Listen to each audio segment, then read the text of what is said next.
दोस्तों और स्वागत है आप सभी का मेरे चैनल आयुष द फिल्मी बुकों पे। आज मैं बहुत ही ओवरवेल्म फील कर रहा हूँ क्योंकि जिस फिल्म का मैं रिव्यू देने जा रहा हूँ उसने मुझे भौचक्का, हैरान, मतलब सरप्राइज्ड, कुछ भी आप बहुत सारे एडजेक्टिव्स में लगा सकते हो, सब कुछ मुझे उसने कर दिया है। इस फिल्म का नाम अभी बहुत चर्चित है पूरे देश में। इस फिल्म का नाम है कंतारा। ये एक कन्नड़ फिल्म है जिसे हिंदी में डब किया गया है फॉर पैन इंडियन ऑडियंस। मैंने भी इसको हिंदी में ही देखा, जो कि हमारे यहाँ हमारे शहर कलकत्ता में एक मल्टीप्लेक्स में मैंने इस फिल्म को देखा। और इस फिल्म में बहुत सी ऐसी चीज़ें हैं जिसने मुझे प्रभावित किया। बहुत ही कम ऐसी चीज़ें हैं जिससे मैं ज़रा सा निराश रहा। तो आइए इस फैसिनेटिंग फिल्म के रिव्यू की शुरुआत करते हैं। पहले एक बात बता दूं, अगर आपको मेरा ये रिव्यू अच्छा लगे और आपने अगर मेरा चैनल सब्सक्राइब नहीं किया तो ऐसे कई सारे रिव्यूज़ के लिए, ऐसे कई सारे व्यूज़ के लिए प्लीज़ मेरा चैनल सब्सक्राइब ज़रूर करें। और अगर ये वीडियो आपको पसंद आए तो लाइक कीजिएगा। जो चीज़ें पसंद आई या नहीं भी आई हो तो कमेंट बॉक्स पे बेझिझक कहिएगा। Let's start the review of Kantara.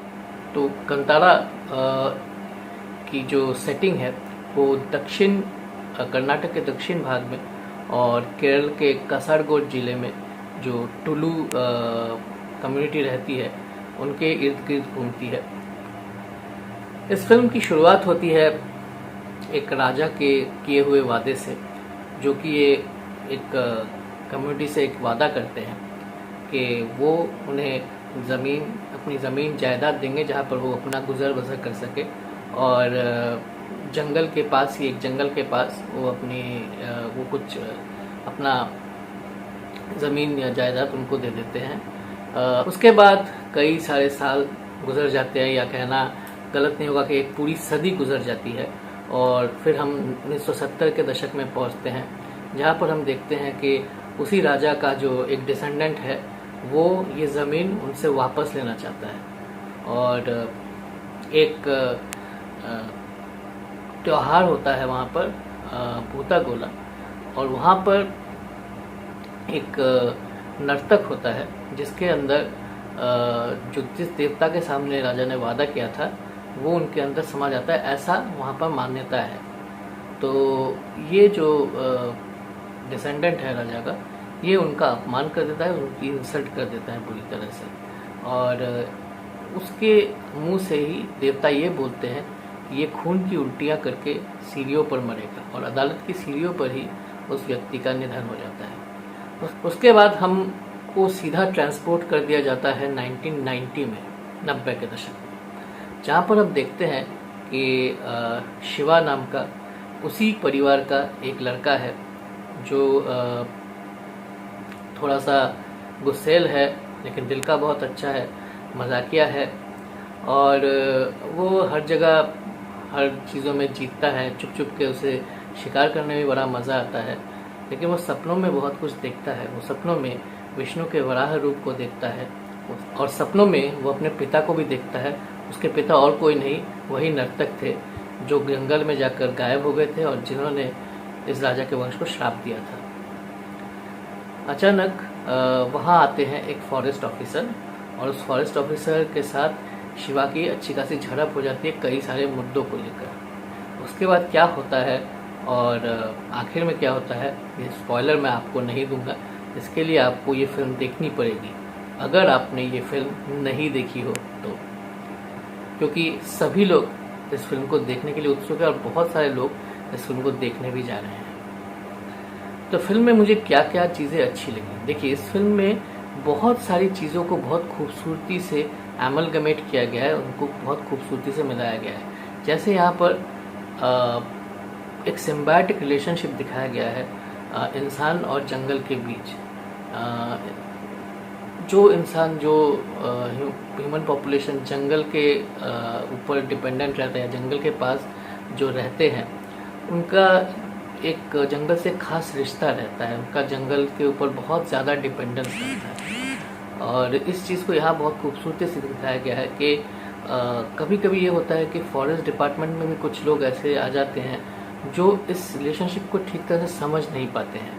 वो सोचते हैं कि ये जो ग्रामवासी है, ये जो गांव में रहने वाले लोग हैं, वो जंगल को एक तरह से एक्सप्लॉइट कर रहे हैं। और ये जो टसल है, इसको बहुत खूबसूरती से दिखाया गया है। इसके साथ साथ इस तरह का जो कल्चर होता है, जो लोक कथाएँ होती है, दंत कथाएँ होती है, इसका जन्म कहाँ से होता है, या इसकी क्या मान्यता है, या किस तरह से ये उनके जीवन का एक बहुत ही इम्पोर्टेंट पार्ट है, उस चीज़ को भी यहाँ पे बहुत खूबसूरती से दिखाया गया है। और इसमें बहुत सारा मैजिक रियलिज्म भी है, बहुत सारे रूपक हैं जो देखने में बहुत अच्छा लगता है, पर उसको अप्रिशिएट करने के लिए शायद सबका माइंड तैयार ना हो।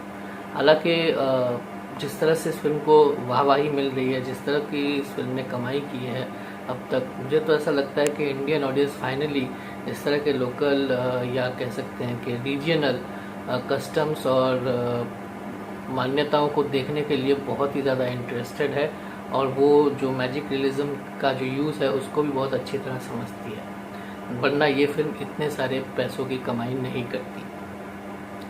और मुझे खासकर इस फिल्म के परफॉर्मेंसेस बहुत गजब के लगे हैं। खासकर शिवा के रोल में ऋषभ शेट्टी, जो कि इस फिल्म के निर्देशक भी हैं, वो बहुत ही बढ़िया है इस फिल्म में। इस फिल्म में उन्होंने गजब का काम किया है, और देख के ऐसे लग ही नहीं रहा था कि वो एक्टिंग करे, वैसा लग रहा था कि ये हमारी आंखों के सामने कुछ घट रहा है, हम भी उसी एक गांव का हिस्सा है, और ये शिवा सचमुच का एक इंसान है, कोई कार्डबोर्ड कटआउट कैरेक्टर नहीं है, कोई रोल नहीं है जिसे ऋषभ शेट्टी प्ले कर रहे हैं। ऐसा लग रहा था कि ऋषभ शेट्टी ही शिवा है। तो ये बहुत मुश्किल होता है एक्टर के लिए वो कैरेक्टर बन जाना, बट यहाँ पर उन्होंने बहुत सक्सेसफुली इस चीज़ को किया है। और किशोर कुमार जो कि फॉरेस्ट ऑफिसर के रोल में हैं, वो भी गजब के हैं। उनका जो गुस्सा है, एंग्स्ट है, उनके अंदर एक एटीट्यूड है, एक घमंड है, उनका ईगो है, इन चीज़ों को उन्होंने बहुत अच्छी तरह से दिखाया है। मुझे उनका काम बहुत बहुत पसंद आया इस फिल्म में। बाकी सारे सपोर्टिंग एक्टर्स हैं, बहुत सारे, उनके सभी लोगों के नाम मैं नहीं जानता हूँ, पर ख़ासकर उनके शिवा के दोस्तों के जो रोल जिन्होंने किए हैं, और शिवा की जो गर्लफ्रेंड है उसका रोल बहुत ही छोटा लेकिन बहुत ही इम्पैक्टफुल और इम्पोर्टेंट है। ये सारे रोल बहुत अच्छी तरह से काफ़ी सारे एक्टर्स ने निभाए हैं। इससे यही मैं कहना चाहूँगा कि जो हमारी रीजनल फिल्में हैं, वहाँ के जो सपोर्टिंग एक्टर का जो ग्रुप होता है ना, वो बहुत स्ट्रॉन्ग होता है। ये मैं किसी भी लैंग्वेज की फिल्म में मैं ये चीज़ देखता हूँ, फिल्म अच्छी हो या बुरी हो, फिल्म का ट्रीटमेंट कैसा भी हो, ये लोग अपनी एक्टिंग का जो पावर है उससे सभी का दिल ज़रूर जीत लेते हैं। और इस फिल्म में भी मैंने सपोर्टिंग एक्टर का बहुत ही स्ट्रॉन्ग एक रूप देखा जो मुझे बहुत अच्छा लगा। इसके साथ साथ मैं एक स्पेशल मेंशन करना चाहूँगा अच्युत कुमार का। वो कन्नड़ा फिल्म के एक बहुत ही वेटरन एक्टर हैं। मैंने इससे पहले बहुत सारी कन्नड़ फिल्म तो नहीं देखी है, लेकिन मैंने कवालुदारी देखी थी, वहाँ पर भी उन्होंने बहुत अच्छा काम किया। उन्होंने यहाँ पर 1990 की जो सेटिंग दिखाई है, उस साल में प्रेजेंट राजा की भूमिका उन्होंने निभाई है, और बहुत ही खूबसूरती से निभाई है। उनका खासकर प्री क्लाइमैक्स में उनका काम तो गजब का है, मतलब आप स्क्रीन पर उनसे नज़रें नहीं हटा पाएंगे, इतना बढ़िया काम उन्होंने किया है। लेकिन क्लाइमैक्स में Rishabh Shetty obviously he steels the thunder from him, जिसे हम अंग्रेज़ी में कहते हैं, क्योंकि ऋषभ शेट्टी का रोल भी वैसा था, और उन्होंने मतलब लास्ट 15 मिनट में तो गजब ही ढा दिया है। सभी, अगर आप किसी से भी पूछेंगे, आप पेपर में भी पढ़ेंगे कंटारा का रिव्यू, तो हर रिव्यूअर आपको यही बताएगा मेरी तरह कि इसका जो क्लाइमैक्स है ये बहुत बड़ा हाईलाइट है। और ये क्लाइमैक्स के 15 मिनट आप जिसे कहते हैं you will be glued to your cinema screens, आप नज़र नहीं हटा पाएंगे सिनेमा स्क्रीन से। इतना इम्पैक्टफुल, इतना धांसू, यही वर्ड मेरे दिमाग में आ रहा है, इतना धांसू क्लाइमैक्स है इस फिल्म का। इस फिल्म का बैकग्राउंड म्यूज़िक भी एक बहुत बड़ा हाईलाइट है, मैं मानता हूँ, क्योंकि इन्होंने क्या किया है कि वहाँ के जो लोकल म्यूज़िक है, जो टुलू कम्युनिटी के अंदर जो म्यूज़िक का चलन जो बहुत पॉपुलर है, उसी को यहाँ का बीजीएम बनाया गया। और यकीन मानिए इस बीजीएम ने एक मूड एनहांसर का काम किया है इस फिल्म में। आपको हर सीन बिल्कुल मूड को अपलिफ्ट करता हुआ नज़र आएगा। Because of the performances, obviously direction जो कि बहुत ही बढ़िया है, लेकिन साथ साथ इसका बीजीएम भी कमाल का है।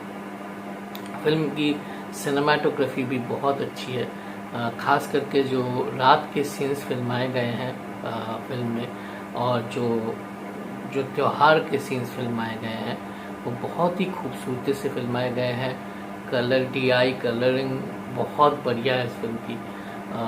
फिल्म में जितना भी स्पेंड किया गया, जितना भी खर्च किया गया, इस फिल्म की बजट मैं जानता हूँ जितना 15 करोड़ की बजट थी, उसका एक बहुत बड़ा हिस्सा मेरे ख्याल से इसकी एडिटिंग, सिनेमाटोग्राफी और कलरिंग में गया है, जो कि बहुत अच्छी बात है। प्रोडक्शन डिज़ाइन भी बहुत अच्छा है, बहुत ही ऑथेंटिक है, क्योंकि मैंने इस फिल्म को देखने के बाद इंटरनेट पे इस कम्युनिटी के बारे में और इस त्यौहार के बारे में मैंने थोड़ी बहुत रिसर्च की, और मैंने जो कुछ इमेजेस भी देखे, उन इमेजेस के साथ ये काफ़ी मेल खाती है। तो कहना ही पड़ेगा कि प्रोडक्शन डिज़ाइन बहुत ही ऑथेंटिक है।